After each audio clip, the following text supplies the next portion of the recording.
समाज में एक जागरण करने के उद्देश्य से ये घोष बजाया जाता है। उसका उद्देश्य यही है कि अपने में राष्ट्र भावना बढ़े, राष्ट्र के प्रति समर्पण बढ़े।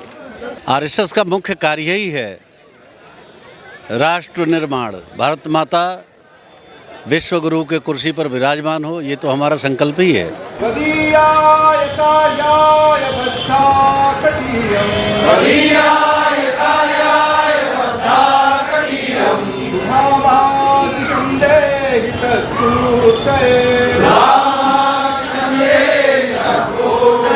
सर, सबसे पहले अपना नाम बता देंगे? विपिन अग्रवाल, और मैं काशी विभाग का घोष प्रमुख हूँ। काशी विभाग में 4 जिले आते हैं और उसको सबको मिलाकर विभाग बनता है। तो अखिल भारतीय स्तर पर महाशिवरात्रि ये घोष दिवस के रूप में पूरा संघ पूरे देश में मनाता है। प्रत्येक जिले में, प्रत्येक प्रांत में ये कार्यक्रम आज आयोजित है। काशी विभाग का कार्यक्रम आज 80 घाट पर अपने काशी दक्षिण का इस प्रकार का कार्यक्रम आयोजित है। शिवरात्रि के मौके पर एक श्रद्धांजलि का जो ये कार्यक्रम है, ये पूरे देश में क्या संदेश देने की एक कोशिश होती है?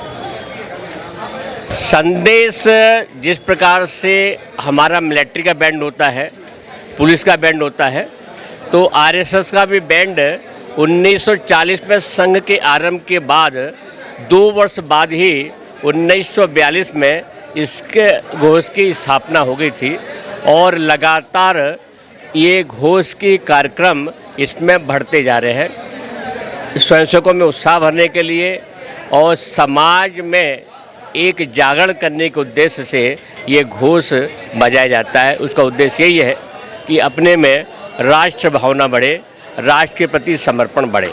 जैसे इसमें बैंड के अंदर में देखा कि काफ़ी कम उम्र के बच्चे भी इससे जुड़े हुए हैं, तो क्या आरएसएस में इन सभी लोगों को एक साथ लेकर के चलते? जैसा जानते हैं कि संघ में आयु की प्रतिबद्धता नहीं है, आय की प्रतिबद्धता नहीं है, हमारी बुद्धिमत्ता की नहीं है। सभी प्रकार की हमारे यहाँ मिश्रण, आय में हमारे यहाँ मजदूर भी होंगे तो कॉलेज के वाइस चांसलर भी होंगे, तो हमारे यहाँ सभी प्रकार के विद्यार्थी भी हैं, बच्चे भी हैं, बड़े भी हैं, तो सभी प्रकार की आपको विविधता यहाँ पर देखने को मिलेगी। काशी का ये 80 घाट है, यहाँ पर जिस तरीके का लगातार आप लोग जो हैं पहले की मात्रा में ज़्यादा दिखाई दे रहे हैं चीज़ें हैं। पिछले कुछ सालों में काशी में क्या बदलाव दिखाई देता है? काशी एक तरफ से नया रंग रूप हुआ है और निश्चित है कि काशी वासी जैसा चाहते थे कि काशी का स्वरूप दिखलाई दे, यहाँ पर आने वाले पर्यटक जिस भावना से आते हैं उनको दर्शन उस प्रकार की काशी का हो, तो इसमें काशी का रंग रूप और सब कुछ बहुत बदला है। काशी विश्वनाथ जो है वो नगरी मानी जाती है, सांस्कृतिक रूप से राजधानी मानी जाती है, तो आज जो काशी का कॉरिडोर बन रहा है, तमाम काम यहाँ पर हो रहे हैं, क्या उससे एक विश्व में, पूरे विश्व में एक जुड़ाव, एक बड़ा मैसेज है? काशी ऐसा स्थान है जहाँ पर देश और विदेश दोनों के पर्यटक आते हैं अपनी धार्मिक भावना के कारण भी और पुरानी नगरी को देखने के कारण भी विदेशी आते हैं। विश्व के कुछ ही ऐसे नगर हैं जो कि काशी के बराबर पुरानी संस्कृति होगी, पुराने नगर होंगे, तो निश्चित है कि ये शहर, ये नगरी, ये धाम यदि संदेश देने के लिए आरंभ से जाना जाता है तो आज भी ये संदेश दे रहा है अपनी सुसंस्कृति से और अपनेपन के वजह से। जो भी पर्यटक आता है वहाँ इसको यहाँ पर अपनापन मिलता है। 80 घाट पर शिवरात्रि के दिन ऐसा कार्यक्रम करा करके क्या एक मैसेज पूरे देश में जाएगा? राष्ट्रीय स्वयंसेवक संघ एक घोष वादन का कार्यक्रम रखता है और ये उसकी जिला इकाई का कार्यक्रम था स्वरांजलि। हम स्वरांजलि से राष्ट्रीय एकता का प्रदर्शन करते हुए, जैसे स्वरों में एकता है, सुरों में एकता है, वैसे ही अपेक्षा होती है कि हमारी राष्ट्रीय एकता भी वैसे ही समृद्ध है। समृद्ध हो। महाशिवरात्रि के दिन हमारी परंपरा है कि शिव की नगरी काशी में हम अपने घोष के माध्यम से स्वरांजलि अर्पित करते हैं। सर बताइएगा कि काशी में क्या पिछले कुछ सालों में बदलाव दिखाई देता है? बहुत बदलाव हुआ है। काशी आप सब देख रहे हैं, ये आध्यात्मिक नगरी है और आध्यात्म का जो स्वरूप है उसका बहुत सुंदर ढंग से प्रकटीकरण हो रहा है। आगे भी लगता है कि आरएसएस और तमाम जो लोग हैं वो मिलकर के देश निर्माण में, राष्ट्र निर्माण में इसी तरह से आगे काम भी चलता है। आरएसएस का मुख्य कार्य यही है, राष्ट्र निर्माण। भारत माता विश्व गुरु के कुर्सी पर विराजमान हो, ये तो हमारा संकल्प ही है। और तमाम लोग जो आरएसएस पे सवाल उठाते रहते हैं कि उनसे कुछ असर पड़ेगा? निराधार हैं वो प्रश्न, वो तो 1925 से सवाल उठा रहे हैं। आज 96 वर्ष की अवस्था में भी आरएसएस तो अपने उसी हिसाब से वो लोक कल्याण का विषय, राष्ट्र कल्याण का विषय लेकर निरंतर आगे बढ़ रहा है और बढ़ता ही रहेगा।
त्वदर्थे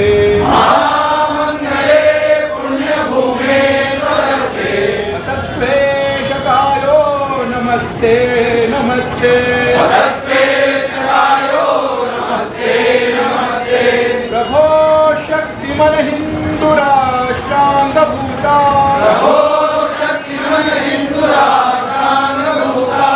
इमे सादरं त्वा नमामो वयम् त्वदीयाय कार्याय बद्धाकटीयम् शुभामासिषं देहि तत्पूर्तये अजय्यां च विश्वस्य देहीश शक्तिम् सुशीलं जगत्येन नम्रं भवेत् श्रुतं चैवयति कण्टकाकीर्णमार्गम् स्वयं स्वीकृतं नः सुगं तारे समुद्रार्शनिश्रेयसस्येकमुग्रम्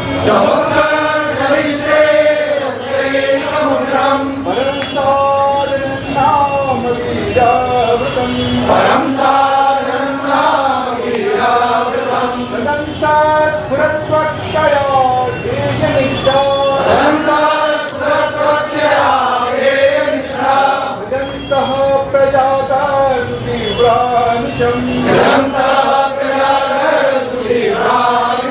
विजत्री जनसंहता कार्यशक्ति